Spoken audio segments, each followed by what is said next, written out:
Video میں ہم پیش کرنے جا رہے ہیں ایک ایسا واقعہ جسے سن کر آپ بھی حیرت میں پڑ جائیں گے۔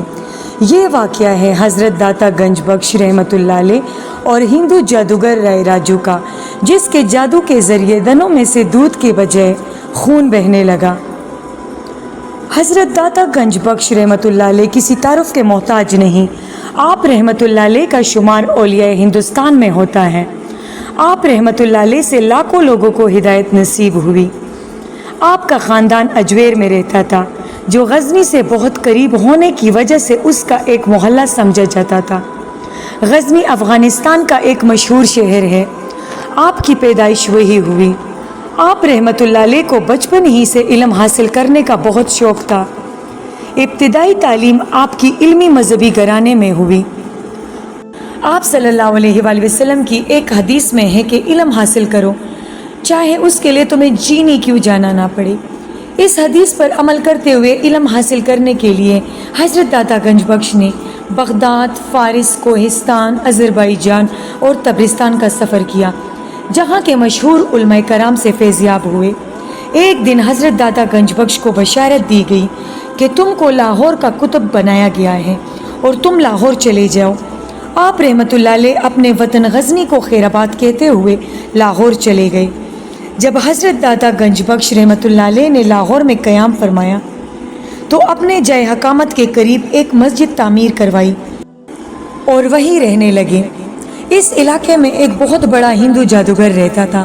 لوگ اسے اپنے جانوروں کا دودھ دیتے تھے، اور اگر کوئی اسے دودھ نہ دیتا تو ان کے جانوروں سے دودھ کے بجائے خون نکلتا تھا۔ ایک دن ایک غریب بوڑھی عورت تازہ دودھ کی مٹکی لے کر جا رہی تھی، تو آپ رحمۃ اللہ علیہ نے انہیں آواز دے کر بلا لیا اور کہا کہ یہ دودھ ہمیں دے کر قیمت لے لو۔ بوڑھی عورت نے کہا، یہ دودھ رائے جادوگر کا ہے، یہ اس کو پہنچایا جاتا ہے، کیونکہ اگر اسے یہ دودھ نہ دے تو جانوروں کے دنوں سے دودھ کے بجائے خون نکلتا ہے۔ اس کے جواب میں آپ رحمۃ اللہ علیہ نے کہا، یہ دودھ تم ہمیں دے جاؤ تو اللہ تمہارے گائے کے دودھ میں اضافہ کر دے گا۔ اس پر اس نے یہ دودھ آپ کی خدمت میں پیش کر دیا۔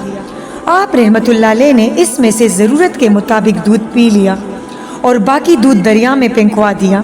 جب بوڑھی عورت گھر جا کر شام کو دودھ دونا شروع کر دیا تو گھر کے تمام برتن دودھ سے بھر گئے اور دودھ تک کے دنوں سے ختم ہی نہیں ہو رہا تھا۔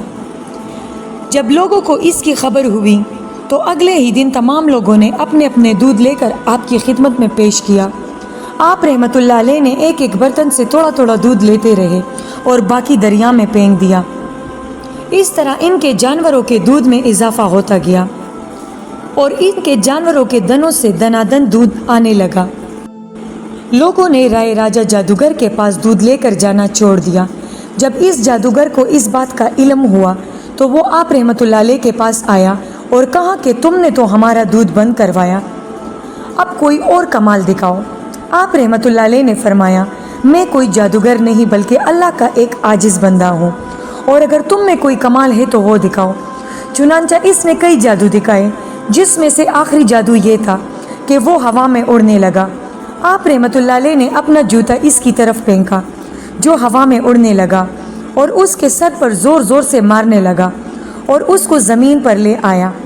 نتیجہ یہ ہوا کہ وہ زمین پر آ کر آپ کی خدمت میں پہنچا اور آپ کے دست مبارک پر اسلام قبول کیا اور آپ کے ساتھ رہنے لگا۔ آپ رحمۃ اللہ علیہ اس کی روحانی تربیت فرماتے رہے اور وہ بھی آخری دم تک آپ کے مخلص مریدوں میں شامل رہا۔